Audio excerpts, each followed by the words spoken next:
Welcome to the She Births podcast, a place for conversations to help you create a beautiful birth and grow gently through the powerful time of motherhood, or as we call it now, matrescence.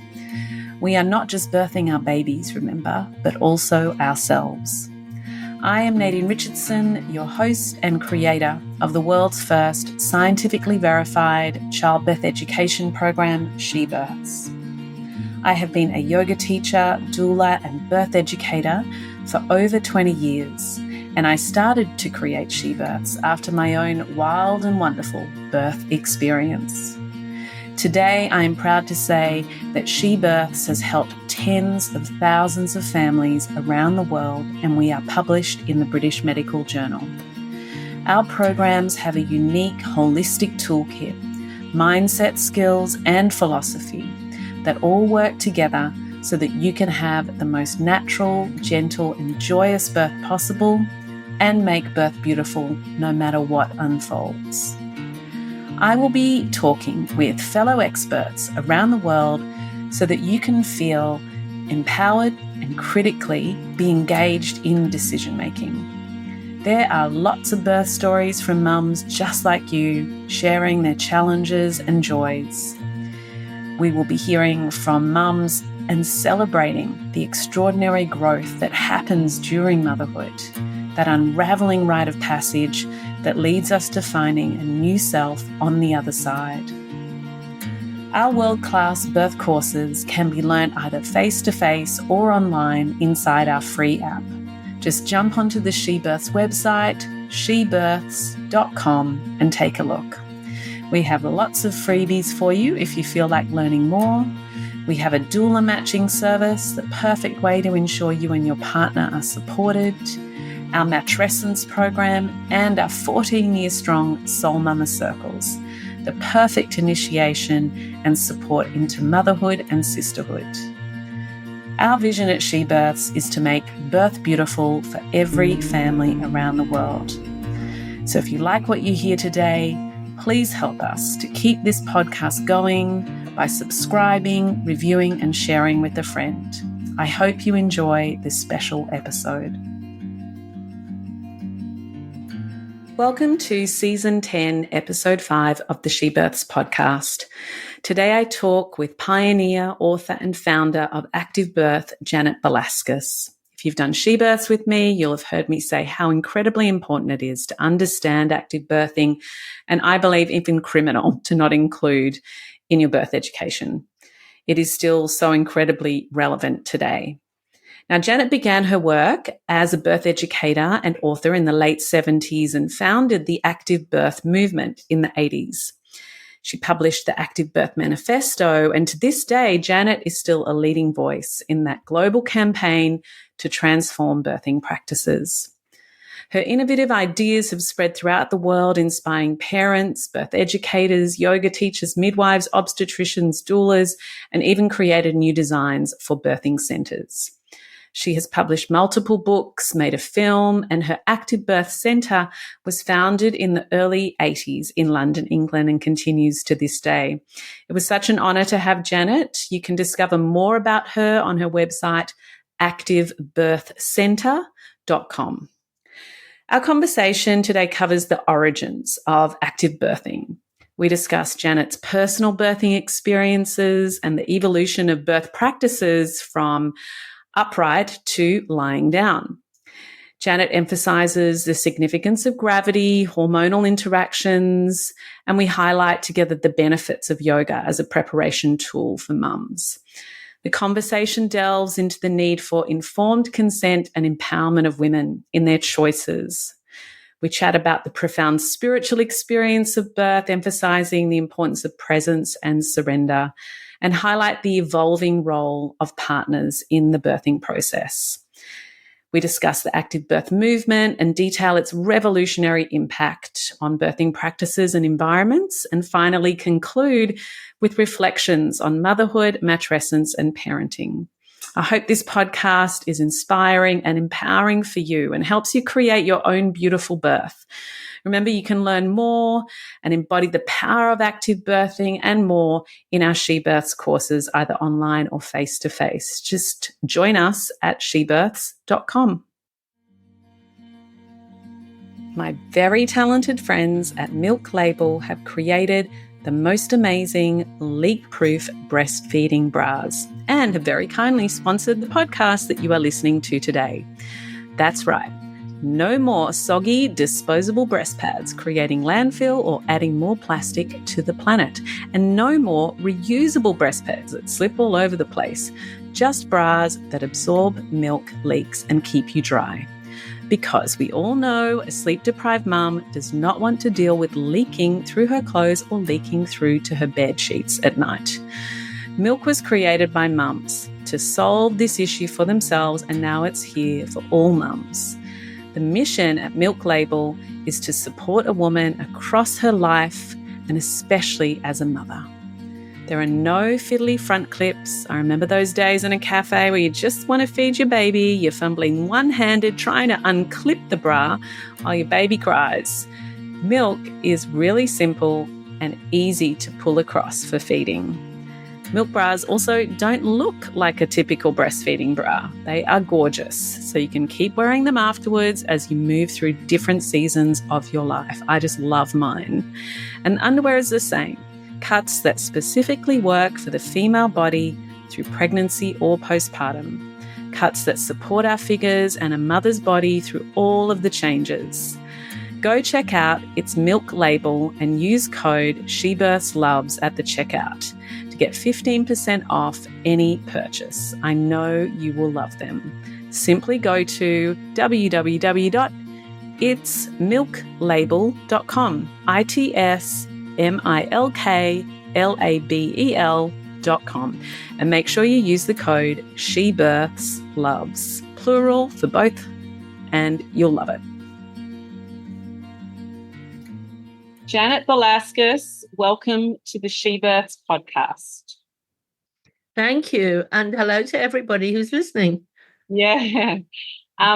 It's such an honor to have you here on the podcast. To be honest, you're kind of like a person that, you know, everyone knows. And when I've said to people, I'm interviewing Janet Balaskas, who wrote Active Birth, they're like, oh, wow. You know, that she'd make the time for, another podcast or, you know, to give her time, you know, after so many years. You're kind of like an enigma in the birthing world. So thank you for all the hard work and the pioneering and the passion. Thank you. It's been an amazing journey, and I've loved every minute of it, and I'm still just as passionate about the potential of active birth to make a big transformation in the way people think about birth and practice.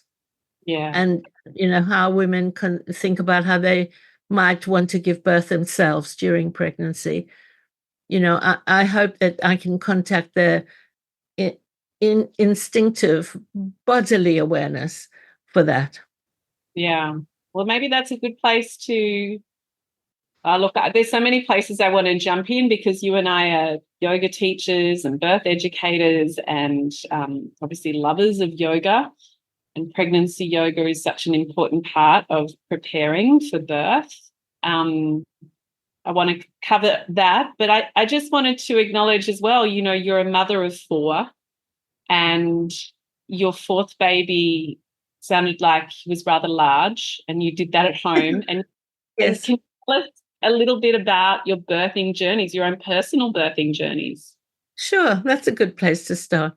I became pregnant in the early 70s for the first time, and I knew nothing about childbirth whatsoever, except that I had a deep feeling that it must be something we are biologically geared for. You know, I did expect my birth to be natural, and I found a place where I could give birth as without going into the whole machine of birth that was available in London at the time. I had one look at that and I thought, no, definitely, I cannot give birth here. So I'm South African, and I went back to South Africa and found a small place where I could have what I thought was a natural birth. I had no idea about active birth, but it just so happens a relative of mine lived near the hospital, and I stayed there most of the labor, so I wasn't confined to bed, and I walked to the hospital. So, inadvertently, I had quite an active birth.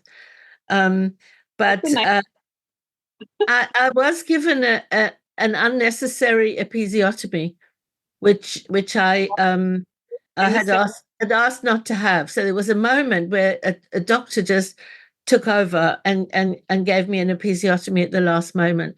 And actually, that episiotomy I can thank for the rest of my career, because I thought, no, I should have given consent about that. I didn't know anything about what it was. And it was from that I became a birth educator.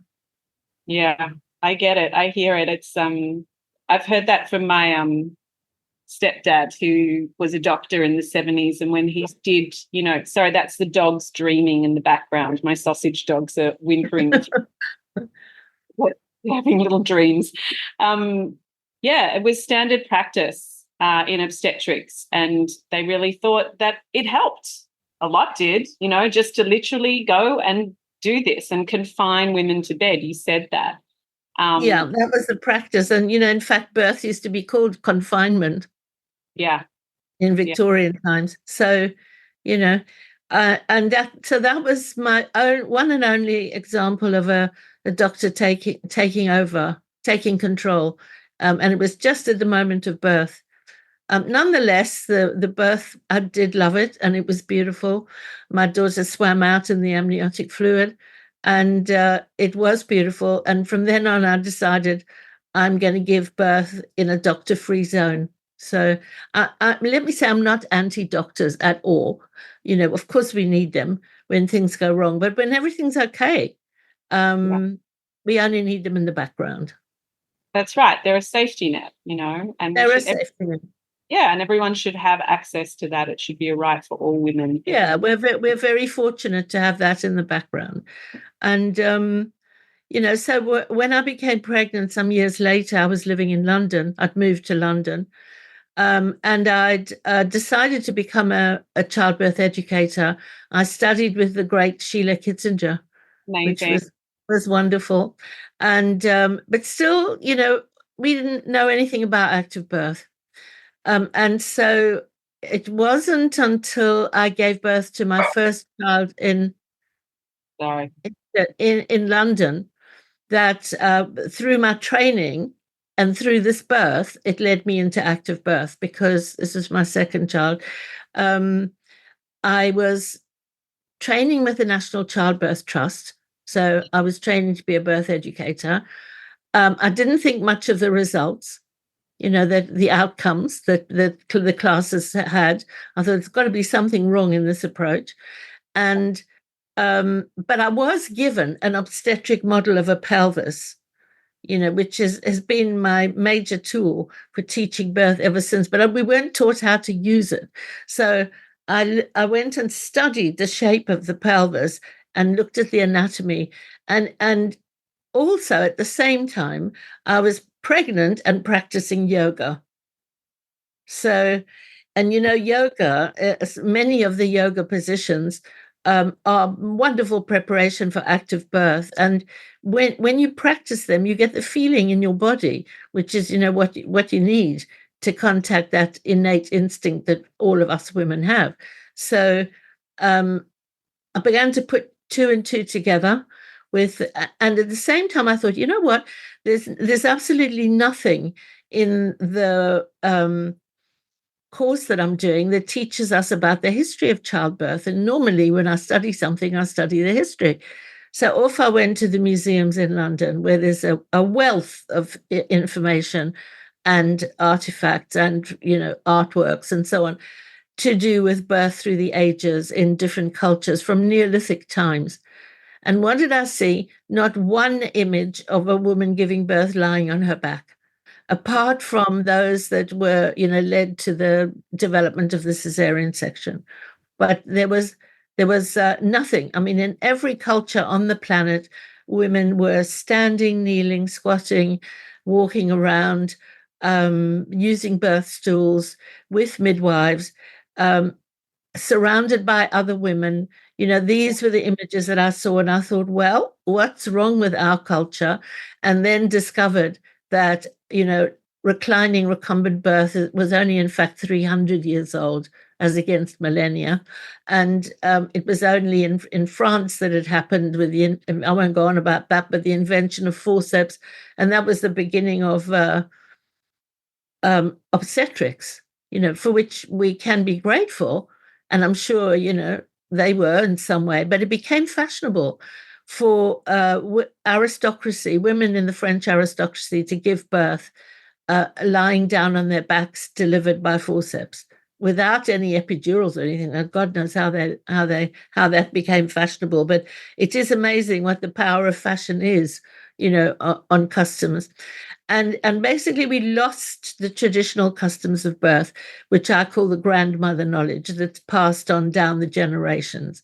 We lost that. And also the way that we live is not the same as, say, let's imagine a tribal situation where there's a birth hut and a little girl gets to watch her older relatives giving birth. And there, from sitting on the ground in the cave, she looks up and sees all this upright birth, so we lost it. So I put the three things together: the study of the pelvis, the antenatal education included in that, the beginning of yoga, and the history. And it just dawned on me that the pelvis is designed for what women have done throughout the ages. I could see how the baby's head entered into the pelvis, went down into the pelvic cavity, rotated to come out, all the time finding the widest diameters. It's massive intelligence that the baby has to navigate the pelvis. But we need gravity.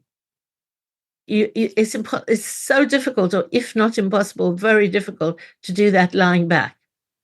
It's like, the pain and the excruciating difficulty and the trauma that it causes is quite phenomenal. I mean, when I think about women pushing babies uphill, and exactly while they're doing it, and not in an altered state of consciousness, it's such a, it's criminal still. And that's why I've always said that it is actually criminal to not include active birthing in your birth education.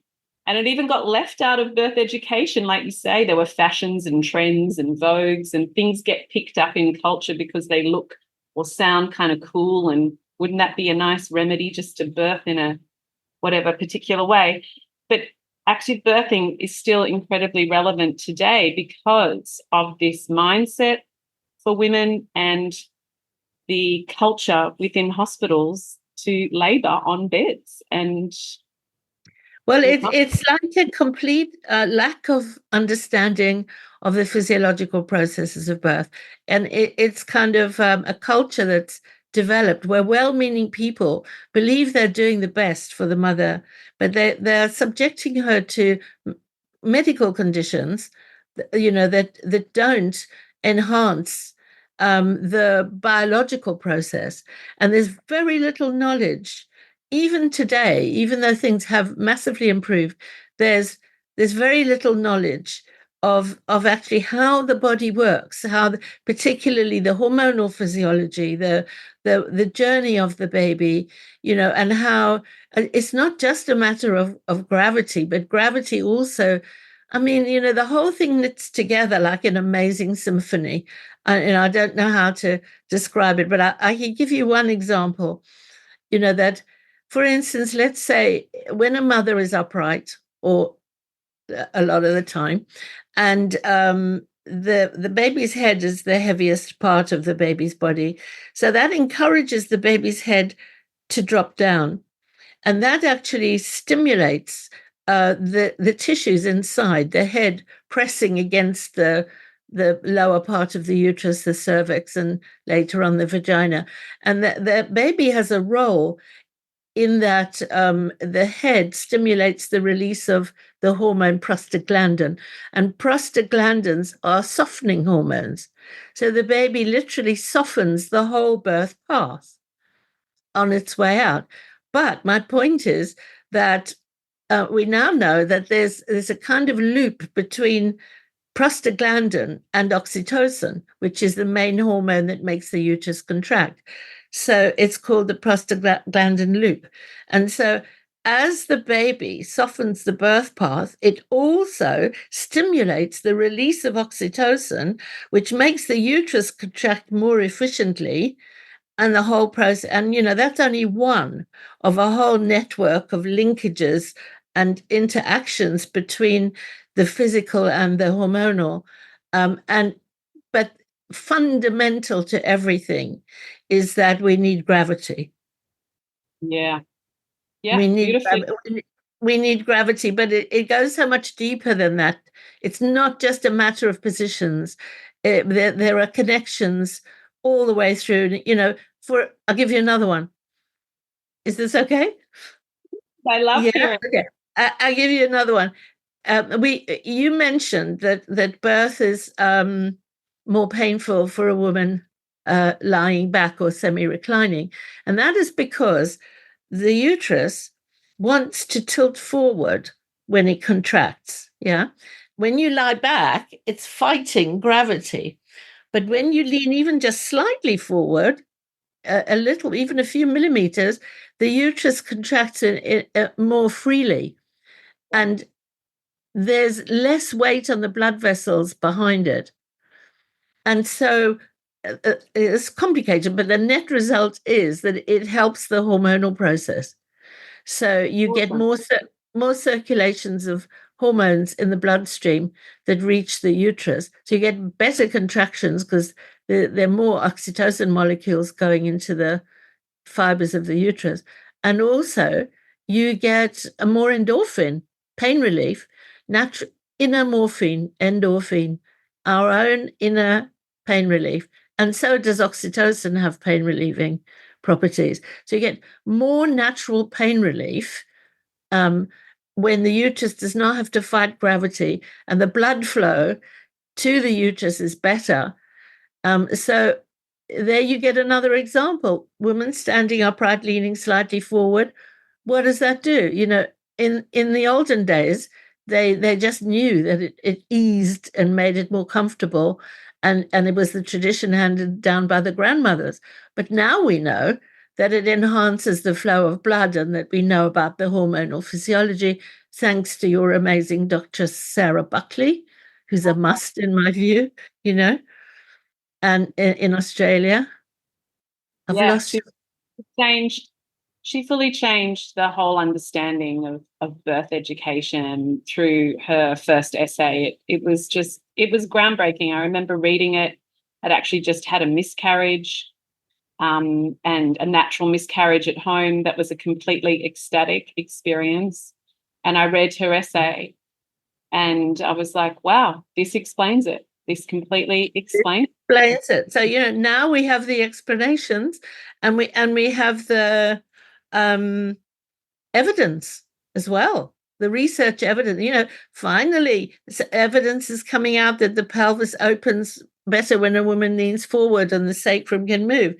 I read this from Evidence-Based Birth in America, and I thought, hooray!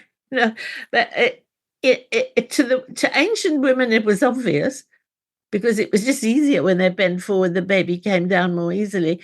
To us, we managed to measure the actual difference in the size of the outlet when a woman leans forward. And now we have all the evidence. So there are the kind of layers, that have built up, so that, active birth has always been an evidence-based. When I wrote the first manifesto, which, was quite groundbreaking. If I read it now, I think, gosh, did I really write that? It was quite groundbreaking, but everything was evidence-based. Everything was true. The amount of things that you have in that manifesto is crazy. The amount of books and papers and research. It's true. We had it in the 80s. I saw that you've updated it in 2001 as well. But like, science is just always catching up really to nature, particularly to childbirth. It can only ever be catching up, only ever trying. And what you've just shared with me now, I didn't know about. I knew that it was more comfortable and I knew we made more space, but I didn't know about that prostaglandin oxytocic connection, that loop. I knew about oxytocin receptors and blood-brain barriers and all these kinds of things. But, you know, there's still so much to learn. And if it's the one thing that maybe a woman hears out there or a partner hears out there or a midwife hears out there, it's just like, it's proven. So like, hands off, encourage a woman to come into her body, to be as comfortable, to be as free, to be as active as she is called to be, and slide that bed out to the side and let her move around. Exactly. And it's so simple on that level. And just trust the body, you know, that we can come to the subject of fear in a minute, you know, but I had in my mind another little miracle story, physiological miracle, which is that, you know, so often, so widespread that birth professionals, I'm not talking about us, you know, more educated in the physiology, but others who aren't, do not know how labor starts. They don't know. They don't know. The whole due date thing, if you could give me something to get rid of, it would be the due date, because the whole due date thing is like ignoring the fact that, you know, of course, pregnancies have different lengths, babies have different lengths of gestation. There's variation within the moon cycle, let's say, that the ancient mothers used to follow, as to, you know, when the baby comes. But actually, it is the baby that starts the labor. They need to realize that the baby lets the brain know when the lungs are fully mature and ready to breathe, by releasing a protein. It's called SPA, as it happens, and that goes up and informs the gland in the brain that produces the hypothalamus that produces the oxytocin, and linked to the production of so much to learn. And that actually that's about 3 weeks before the birth. So the oxytocin increases. So yeah, mum goes, gosh, you know, I'm having a lot more contractions. I'm feeling a lot more uterine activity. That's because oxytocin is kicking in. And then days before the birth, another miracle comes from the baby that you know, I can imagine what it feels like in the womb at full term for the baby. Kind of, there's nowhere to go. It's absolutely filling the whole space. You know how the uterus goes totally hard, you know, from the mother's perspective, and the baby inside probably gets a little stressed, and it produces a stress hormone, which ends the pregnancy. It literally ends the pregnancy. It stimulates the release of estriol, so estrogen comes back into the cycle, whereas it was progesterone only that held the pregnancy. Then comes estrogen, and you get the end of the pregnancy. But most importantly, it also populates the top of the uterus with many, many more oxytocin receptors. Yeah. So, you know, if you induce a baby at 40 weeks, you have far fewer oxytocin receptors. You know, just one thing after the next, you know. And so with more oxytocin receptors and leaning forward to this, you know, the hormones flow in the bloodstream, so that not only oxygen reaches the uterus, but also the hormones do. So you get more receptors, more oxytocin, shorter labor, better contractions.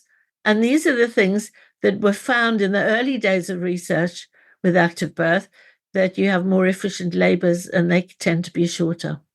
And this is now the scientific reason why. Yeah. And less need for pain relief as well. Absolutely, because every oxytocin pulse is accompanied by a shot of endorphin that comes from the two parts of the pituitary gland. Not to go into too much detail, but the more oxytocin you have, the more pain relief from endorphin and oxytocin. Well, it isn't pain relief. I don't like that expression, actually. Drugs are pain relief. What it actually is has the power to transform the sensations of pain into sensations of deep ecstasy. Yeah. That's the full potential of those hormones. So if you get very, very high levels of a hormone in an ideal situation where the woman is, as Sarah says, Sarah Buckley, undisturbed, unobserved, where the physiology can take its place, you get these hugely high levels of the hormone, and women experience birth as ecstatic. And that includes a deep kind of pain. I've had 4 babies, and I could never say it's not painful, but it's a kind of, I don't know, special ecstatic kind of pain that helps us to become mothers somehow. Yeah, it is. It's powerful. Amazing. And now for a quick break. Contrary to popular culture, She Births believes that childbirth can be the best day of your life. It is designed perfectly to be empowering, enriching, and bonding. An awesome rite of passage. Our childbirth education programs have helped thousands of families around the world since 2008. Allowing families to not only feel empowered through education, but also connect with their innate birthing wisdom to create the best birth possible and begin their parenting journey with confidence. She Birth's unique methodology was scrutinised in university trials and has been published in the British Medical Journal for improving birth outcomes for both mother and child. I'd like to invite you to begin preparing for birth today. Just go to shebirths.com to discover our 2-day weekend face-to-face courses or access the online courses from anywhere around the world. That's shebirths.com. Create your beautiful birth with the world's only scientifically verified antenatal classes. Thank you for sharing all of that. We love the details. We love the details. That's what these podcasts are like, deep dives and explanations that aren't possible to even get across, in a couple of days of birth education. You can't learn. I mean, and it can be so stressful for women, they get to sort of starting to feel good at 20 weeks and then they want to start getting prepared for parenthood and birth. But most women are starting from a place of not just not knowing, but now the culture has changed so much. They're starting from a real place of kind of almost phobia and chronic fear. And skepticism that birth can even be something beautiful and wonderful. How have you experienced that over your 4 decades of teaching and being immersed in the culture of birth? Well, I think many women have a fear of childbirth for many reasons. In fact, underlying in many of us, there's all sorts of fear. So fear of the process of birth, fear of becoming a mother, fear of the change, fear of what will happen to your body. There are all kinds of fears that are more prevalent in one woman than another. And most women who approach me start off fearful, some intensely fearful, and others just sort of, let's say, normally fearful, if you can. And what I found was the traditional way of birth education through an antenatal course or antenatal class just didn't cut the mustard. It didn't actually get deep down to that fear. And another teacher that I like very much is Marie Mungan, the founder of hypnobirthing. And her famous saying is, fear is the enemy of the birthing room, because, just first of all, on a hormonal level, fear and anxiety creates the hormone adrenaline. And during labor itself, adrenaline is like an inhibitor of oxytocin. So the labor can get absolutely inhibited slowed down by fear. And also muscles become tight when there's fear. So the uterus gets tight, the pelvic floor gets tight, everything gets tight, and then the whole process is meant to be soft and relaxed. So, there is that. Just help me, I've lost my thread before. The modern culture that we're working within. Yeah, the modern culture. So women come to me usually with a measure of fear. Now, I find that an adaptation of yoga, you could say, is the way in to release that fear, to teach relaxation, to encourage women to find their inner self. To go to the place where they're going to go in labor when they go into that deep, deep trance. So I teach a very sort of relaxing kind of yoga, that awareness kind of yoga that has actually very little to do with postures, even though we do the postures as vehicles, you could say, some. Most of the time, it's about what you experience in the postures, how you feel your breath, how you tune, and that's a huge tool of helpfulness during labor, is to connect with the breath. You can't teach breathing techniques. You have to teach women to follow their breathing, their own natural breathing. There aren't any breathing techniques. Breathing is breathing, and breathing happens spontaneously in labor. When a big organ like your uterus is pulsing, now notice I use the word pulse instead of contract, is pulsing, it's going to catch your breath. You're going to breathe in a certain, it's all responsive to what's happening inside. So I teach women to follow their breathing while in the yoga postures. And also we understand, I kind of divide the yoga postures up, and some of them I call the birthing mother, which are, on all fours and in the traditional birthing position. So actually the saying, what you learn with your mind, you're going to forget in labor, because the whole thing is about switching the brain off. It starts even in pregnancy. The day you put your keys in the fridge, you're on your way to labor. So it's like your mind switches off. And you go far more into your connection with your body. And the body remembers. So the mind forgets, the body remembers. So I teach birth education actually through the body, through I use it with yoga, and also I teach an active birth workshop where the partners come along as well, and if they wish, and we do like a rehearsal of birth, and by now I can weave in all the detail about the hormones and everything I've said to you so far within the course of a day. And usually, the partners are reluctantly persuaded to come, and they leave with tears in their eyes, thanking me, and it goes into so much detail that it's not just about positions, although positions doing them is a big part. It's the actual doing of the positions, trying them out, and actually maybe continuing to do that at home, And, funnily enough, now I teach these workshops online. And at first I thought it was going to be a big disadvantage, but actually it's great, because they are in their own environment, preparing their cave for movement. And, many people just go, I'm going to the birth center. They have a birth ball, they have a birth stool. I don't need to do anything. But actually half that labor is probably going to be at home. So if they're not having a home birth. So it's really important to do that preparation of the home, even if you're not having a home birth at the end, Absolutely. And so I find that very, very useful to be able to do all that. But it's not just about positions. No.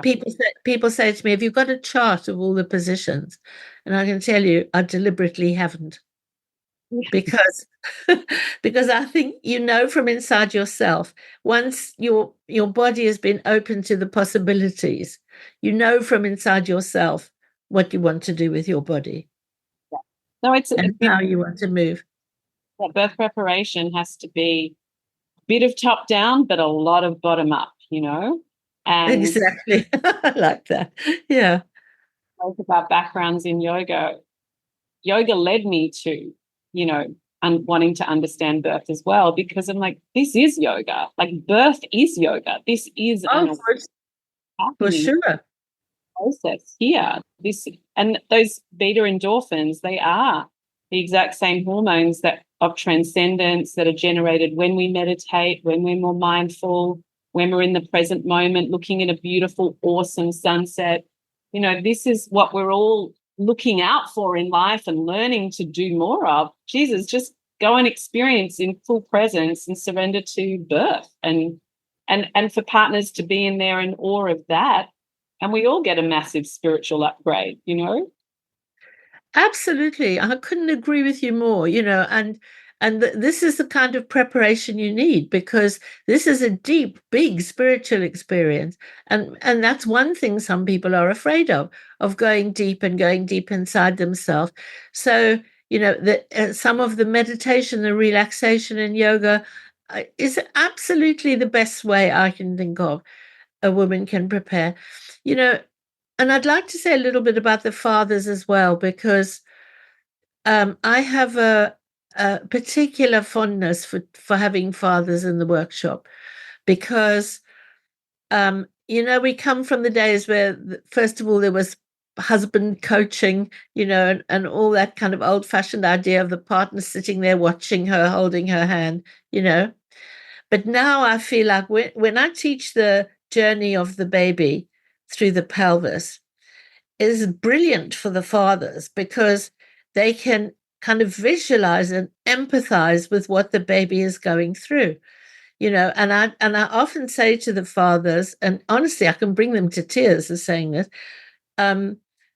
your baby knows you're there now, and during the labor, during the birth, your baby knows you're there.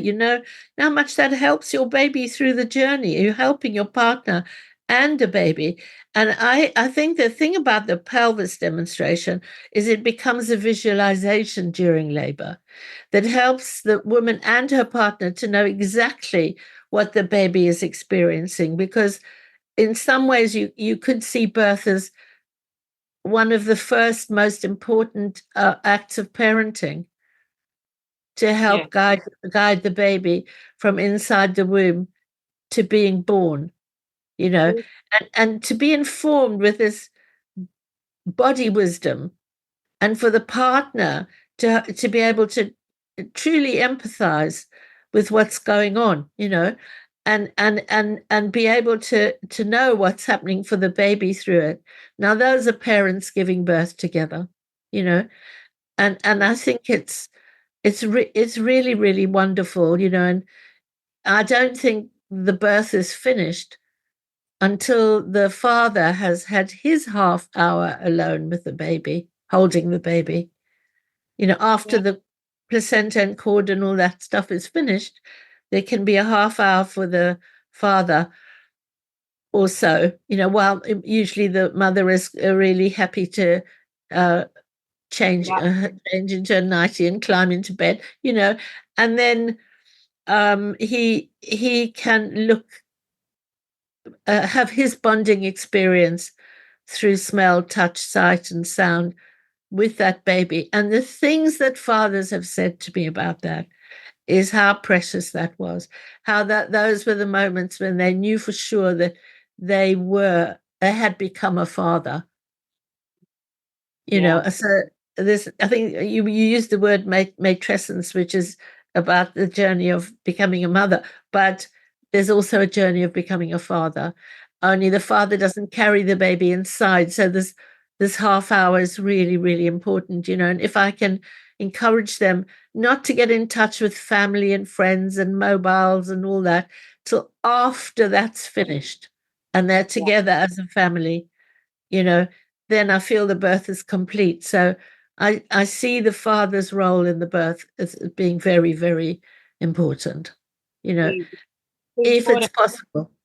And again, criminal to send a partner, a father into the room without the education. because they're going to bring in so much fear and stress. And that was one of the reasons that I was really motivated from being a doula to prepare fathers and partners more, was because there was such resentment building in the room, in the background, internally, because they didn't know how to help. And I'm like, these poor guys, they've just not been shown what to do, and I don't have time to show them. Absolutely. And anxiety is catchy, And so, when you get people who think fathers shouldn't be at birth, as famously Michel Audin has said, I think he means uneducated in this way fathers, because if a father goes to an antenatal class and learns all the facts, that's still not going to be very helpful. But if the father can, and I think the one-day workshop is a kind of tolerable thing. It's all in one day, and that but it can be done in other ways, broken up, but I do it all in one day. But when he's participating physically, holding her, touching her, and I might show them spots that are good to touch, and, that may be good to touch, and just being there and actually being able to internally visualize what's going on, totally different story. Yeah, absolutely. Now, we love Michel Audin a lot, and I hear you were... Oh, so he didn't deliver, but he fought your fourth baby, I heard. So can you tell us a little bit about... He did. Well, I have to tell you, we were quite in a close colleagues, you can say, and we lived in a same part of North London. So I had all my babies at home after the first one. All the others were definitely born at home, and each one is a story. But this one, Theo, his name is, my son, and now taller than me, amazing big man. Wonderful father. He's just had a baby, and I'm amazed what he's absorbed by osmosis. He's just a natural born hands-on father. But anyway, he had I had Michel Audin, he insisted more than even wanted to be at the birth. So I thought, okay, we'll do. And anyway, I had he was so big, Theo. He was 11 pounds when he was born. 5 kilos. Yeah, 5 kilos. And actually I had a fibroid removed 3 years previously, which it was, so I had a scar that was something like a well-healed cesarean scar, you could say. Yeah. So but I had been declared by my then obstetrician that it was okay for a home birth. And I later learned he stayed up all night in case anything went wrong, but he didn't tell me that. So that was in his house. So we were at home, and I decided I was going to try out Michel's theory, since I'm not going to have another baby, that to be all alone is the way forward. So I tried all alone, and I was up in the bathroom all alone, and then I suddenly felt, excuse me, but sod this, I sod this all being alone. I don't really want to be all alone, And I had a friend who is another Australian, called Carol Elliott. She was a wonderful midwife, and she was in the kitchen. This is where Michel puts other people who are at the birth, in the kitchen. And I screamed down the staircase, I'm sick and tired of being all on my own. And she came up, and it was just so nice to have another woman there, so nice. And she didn't need her to do anything or say anything. Just the fact that she was there. I felt a little bit weird having a man and my husband. I'm sorry to say, I didn't want him at all during the labor. That was how I felt. But I did for the birth. So anyway, eventually I gave birth. I was in a birth pool, but I'd agreed with Michel that I would come out for the birth because of the size of Theo. So he wanted we talked about that gravity at the end. So when he said, okay, it's time to get out, I don't know what he was talking about. I thought, well, I've only just got in. But in fact, I got in 3 hours before. That's what happens in a birth pool. The time shrinks, And so I thought, all right, I better listen to him. And I got out of the pool and stood up. And my husband supported me from behind, where he was a big, strong man, so his strength was fantastic. And 7 pulses of the uterus. Out came my 11-pound baby, intact perineum. But I have to say, I wouldn't call that orgasmic. That was more like a rocket launch. It was really, birth has got different facets, and every birth, every baby is different. But I was amazed how quickly he came, and how I was, it's like the body just knew what to do, to open, to stretch, to lubricate itself. It just happened, and so that was I'm very grateful that my last birth was such a learning, So it was amazing.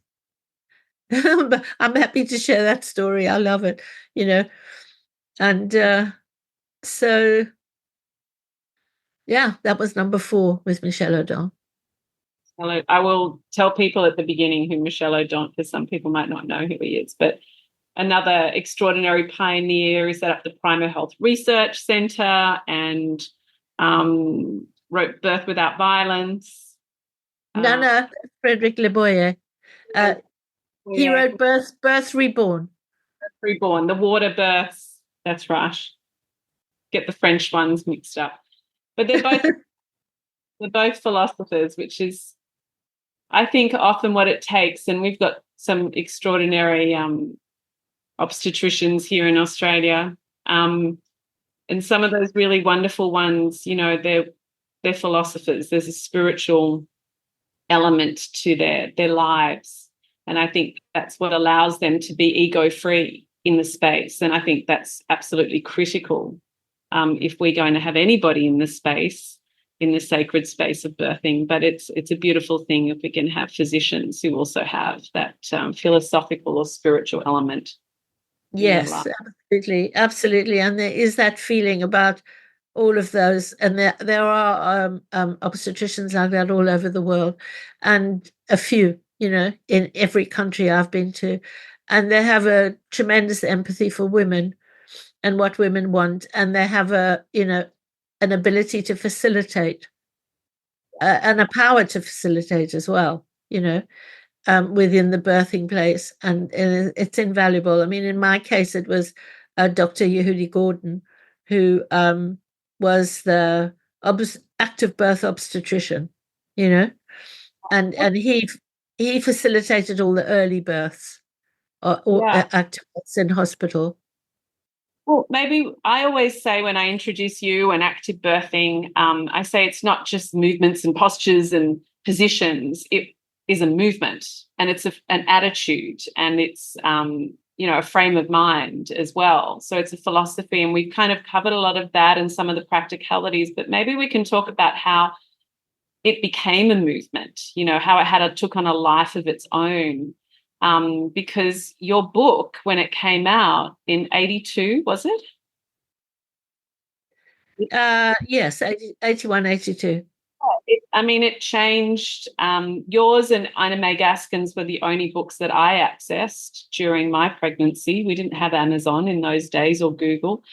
And, they changed my birth experience and my perspective. But what happened was you even changed the way birth centres were designed and set up. So, and you had protests. How cool is that? Can you tell us a little bit? A story about the protest, yeah. By the way, I've written all of this in a new book, which is available on Amazon. It's called Active Birth, History of what is it? Something History and Philosophy of a Revolution. Beautiful, amazing. Yeah. We'll put all of that for sure. Yeah, it's a beautiful book because it has all the pictures of the early active births and the whole story. Well, it's a kind of story. How did this happen? Actually, it happened quite a long time before, because I wrote another book before I wrote Active Birth. It was called New Life, which was about yoga and birth and uprightness. And I was told by the publishers that I had to find an obstetrician who would endorse it, because they thought, this was a very unusual kind of thing. So I asked Yehudi Gordon, who was a father of a friend of one of my children, and he read it, and he totally changed his practice from then. And he had a high forceps rate before then and all that, totally changed. And he began to facilitate active births.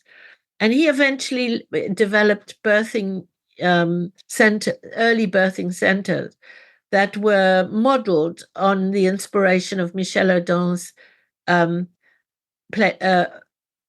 room in France, in Pithiviers in France.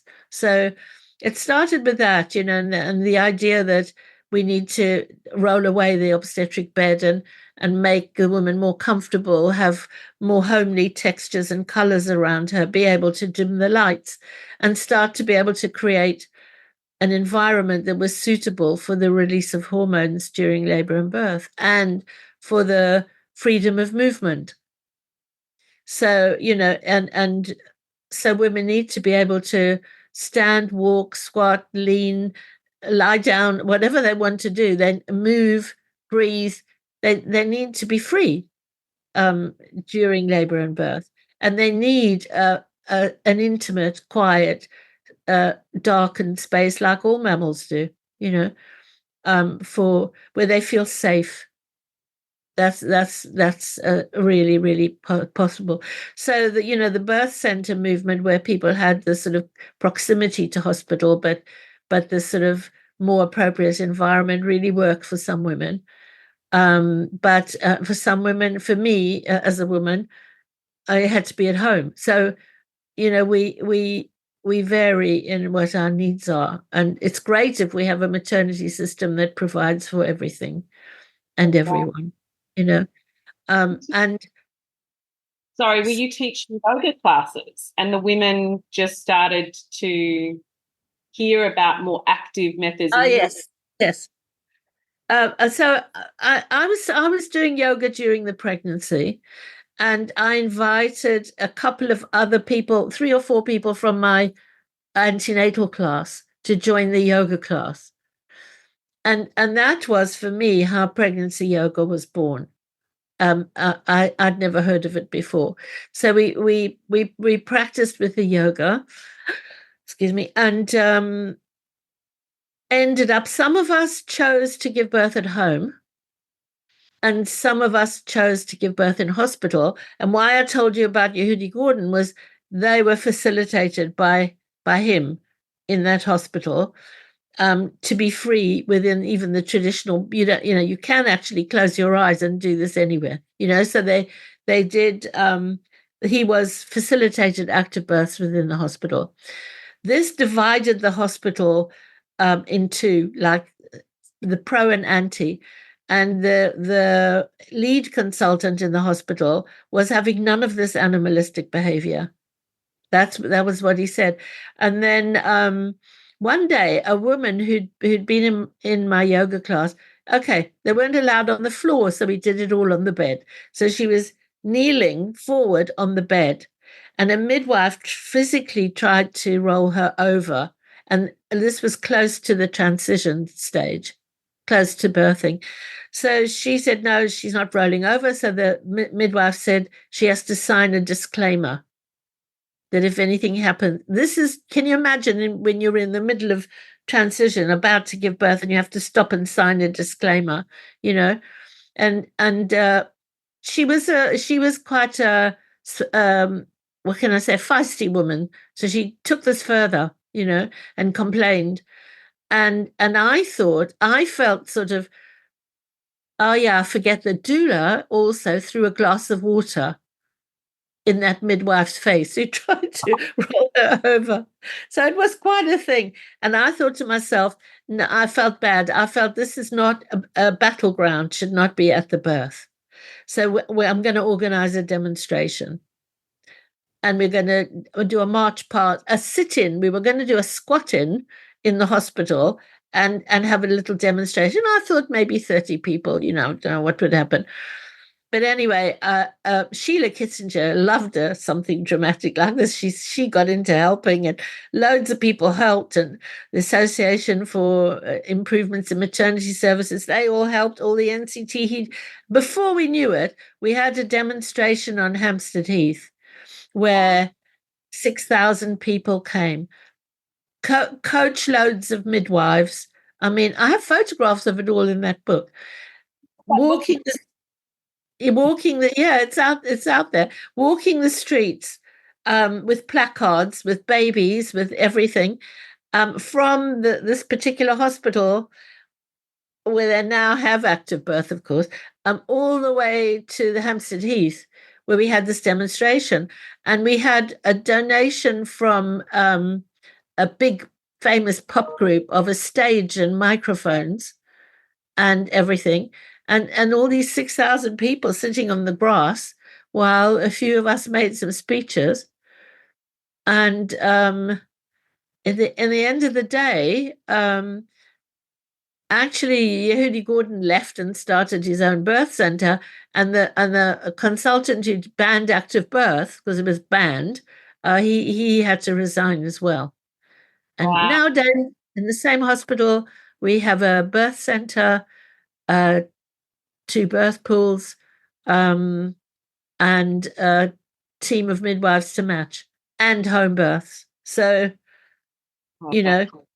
things have really, really changed, but they haven't changed anywhere near far enough.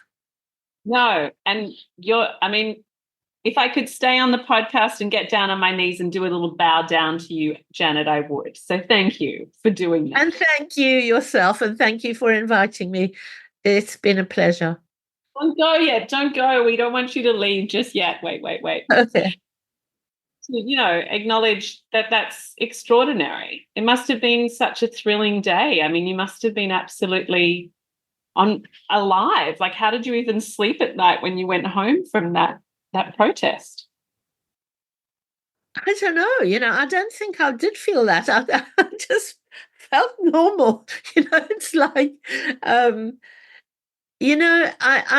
had a really deep conviction that what I was saying was the truth, that there was nothing in there that was dangerous or harmful. And when you talk about the active birth movement, this is something that has never been an institution, it like a place with a name or even a logo or anything. The active birth movement is a movement, and it's moving all over the world now, and everywhere the babies being born are and the mothers and fathers doing this, they're the people who are leading the revolution, one baby at a time, and it's a global change, and I believe that it's time for it to happen.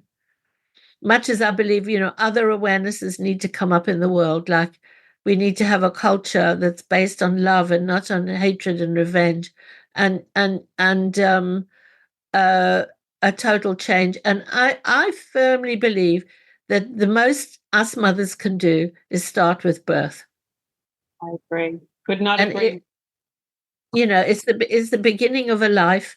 It's a ripple in a pond of change, and I think that if anyone thinks that being a mother is not fulfilling, it's massively fulfilling, because we are an active birth mother is introducing change into the world. And at the same time, I'm having a thought in my head for the women who it isn't suitable to have an active birth. Maybe there's some medical reason. Maybe they really don't want to. I don't think the active birth movement disempowers them at all, because we do believe in choice, and we do believe in all the benefits of obstetric science to back us up. And it's about active engagement. Yes.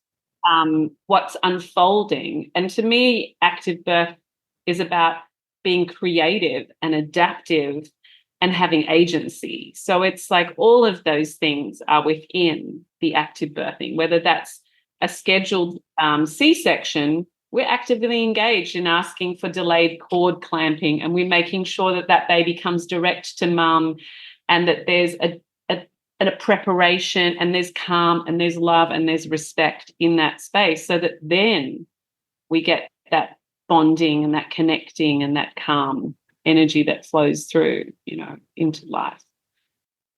Yes, it's the beginning of motherhood, Well, not the beginning. The pregnancy is the beginning, but birth is like where we actually meet the baby. And I believe that mothering is so crucial to healthy development of a human being. We all need our mother, and if we have a mother who's connected with the earth and engaging gravity, then we're all the more fortunate. But also, when it's not possible, a woman can still be a very wonderful mother. Absolutely. And connection can come a bit later, but to know about how important connection is all she needs. Exactly. So true. Should we wrap up with a little 3 words? What 3 words? I just like to have a little summary. I had to rack my brains about those. Whatever comes to mind for you, like what 3 words would you use to describe birth? What comes to mind for you? Well, what came to mind for me when I thought about it was empowering, transformative, and life-giving. So beautiful. And what 3 words best describe matrescence for you? Well, I think matrescence is the whole bigger picture. You could say the essence of maternal, matrescence. It's like the feminine power of creation, that comes through the body of a woman. And for each woman, it's about the incredible change, especially having your first baby, from being, yes, a woman, but now a woman who's becoming a mother, and the process that goes on over that 9 months of the growth of this wonderful little being inside, or beings if you're having twins, etc. It's and the physical changes within the body that you feel, and I believe that it's spiritual change as well. I feel that somehow going through pregnancy, birth, and becoming a mother is on one level a very spiritual experience, where we connect with the, whatever you want to call it, the life-giving force. Because there is a life-giving force, or there would be no life, So part of what I do in yoga is encourage women to be open to receive from this, I call a divine force that comes into the mother's body and helps her change and helps bring forth a life. And it's an amazing opportunity to transform. And a woman who's had the baby was given birth is a different woman to the woman who had not yet conceived. So I think matrescence is the whole journey and beyond. I mean, maybe this crosses over, but you're a mother of 4, and what 3 words best describe motherhood for you? Well, I've got one I really like. It's a phrase rather than a word. It's the ground of being. Ground of being. What does that mean for you? Well, it's the earth. It's the generating of being, of existence. There isn't anybody on the planet who didn't come from the body of a woman. So that it's from where we all come from. So I feel that Motherhood is the ground of being. Mothers, vary in their capacity to be mothers. Some people are naturally have a flowing capacity, and to have a natural active birth is going to help enhance that sense of being able to be mothering. And the other thing, I think, nurturance, and we all need nurturing. So we are the givers of milk. We are the nurturers of babies in so many ways, and the tenderness and love. Yeah, beautiful. When you think of a mother, you think of tenderness and love. And you see mothers being tender and loving to children everywhere. And I think that's what motherhood brings up for me, mothering. Thank you for sharing. Are there any final words you want to share with the families and the birth workers out there that are tuning in? Is there any final little words of wisdom you want them to remember? Well, I don't know if I have any more words of wisdom, but I think the main thing I would like to say is just trust your feelings. Go believe in yourself and connect with what is there, because it's bigger than all of us, and we're all part of it together. And I just send my love and best wishes to all of you. That's so beautiful. Thank you, Janet. It's been such an honor. Thank you very much, Nadine, for inviting me. I've loved talking to you, and it's been a pleasure. Our sponsor today is the amazing Milk Label. Did you know that Milk Label uses only sustainable and natural materials that care for your body, milk and baby, so that you can be totally rest assured that there are no plastic fabrics near your skin or your baby? We especially don't want synthetics on our boobs, right? Think about the milk ducts and how open they are, and how so many bras these days are made from 100% plastic fibers. It's crazy. And while most feeding bras can also make us look a little bit saggy because they're made with thin materials, milk bras and underwear are made using thicker, higher quality fabrics that breathe and give mums the support we all crave postpartum. Having stretch and support means you feel great with your ever-expanding boobs, because post-birth we want to feel held. Milk has patented their amazing leak-proof technology in all their bras, and they utilise Australian merino to wick any moisture into a leak-proof core, keeping you dry and feeling good all the time. Milk Label is about supporting and empowering mums just like you, providing confidence in motherhood and beyond. Make sure that you are wearing milk by using SheBirths code SheBirthsLoves at the checkout to get 15% off any purchase. Just go to itsmilklabel.com, ITSMILKLABEL. It's Milk Label. I'm Nadine Richardson, and you've been listening to the SheBirths podcast. If you've enjoyed today, please help us keep this podcast going by subscribing, reviewing, and sharing with a friend. Don't forget to check out our catalogue of previous pods and, of course, our unique programs and services. You can find me and my team at shebirths.com, our community of families and birth workers on Instagram and Facebook. SheBirths is 2 words and plural.